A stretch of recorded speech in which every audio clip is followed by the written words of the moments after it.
October 9, 2024 నుండి ఫిబ్రవరి 4, 2025 వరకు గురువు వక్రగతిలో సంచరిస్తూ ఉన్నారు.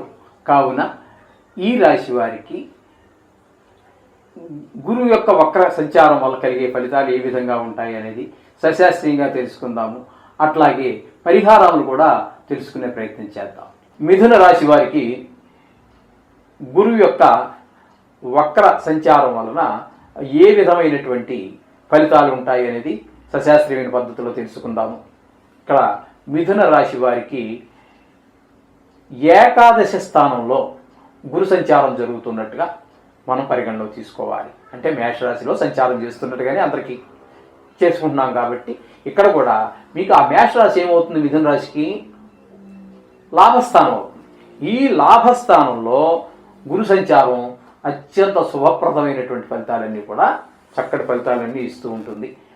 ఆ విధంగా ఈ వీరందరికీ కూడా గురువు యొక్క సంచారం వల్ల మంచి అదృష్టాన్ని పొందగలుగుతారు. లాభస్థానం కాబట్టి ఆర్థికమైనటువంటి విషయాలు, సంసారం, పిల్లలు సంబంధించినటువంటి విషయాల్లో చక్కటి ఫలితాలన్నీ కనిపిస్తుంటాయి. ఆరోగ్య విషయంలో, అన్ని విషయాల్లో కూడా మీకు చాలా చక్కటి ఫలితాలు ఈ మిథున రాశి వారికి ఈ గురువు వక్రగతి మూలాన లభిస్తూ ఉన్నాయి.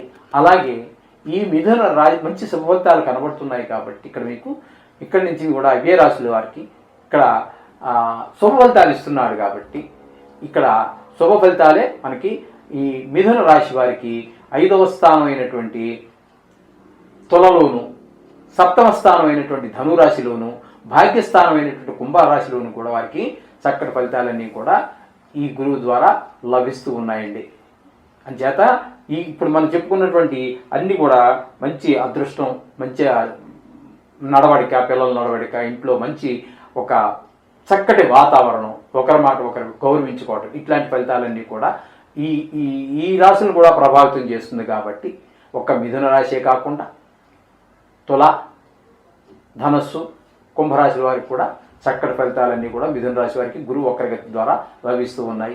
అంత మాత్రం చేత ఆయనకి ఏం చేయక్కర్లేదు పరిష్కారాలు అని అనుకోవద్దండి. ఎందుకంటే అవసరం ఉన్నప్పుడు గుడికి వెళ్ళటం, లేకపోతే అవసరం ఉన్నప్పుడు దేవుడిని ప్రార్థించడం కాదు.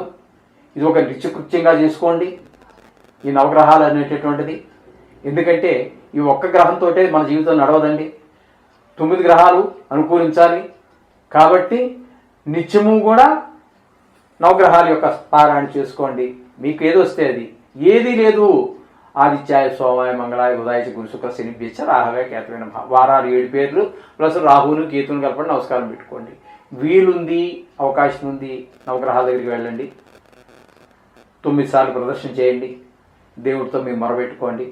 అనుకూలంగా ఉన్న మరింత అనుకూలంగా, ప్రతికూలంగా ఉన్న కూడా అనుకూలంగా మారేటువంటి అవకాశం మీ అనుభవంలోకే వస్తుంది. మీకు అన్ని శుభాలు జరుగుగాక.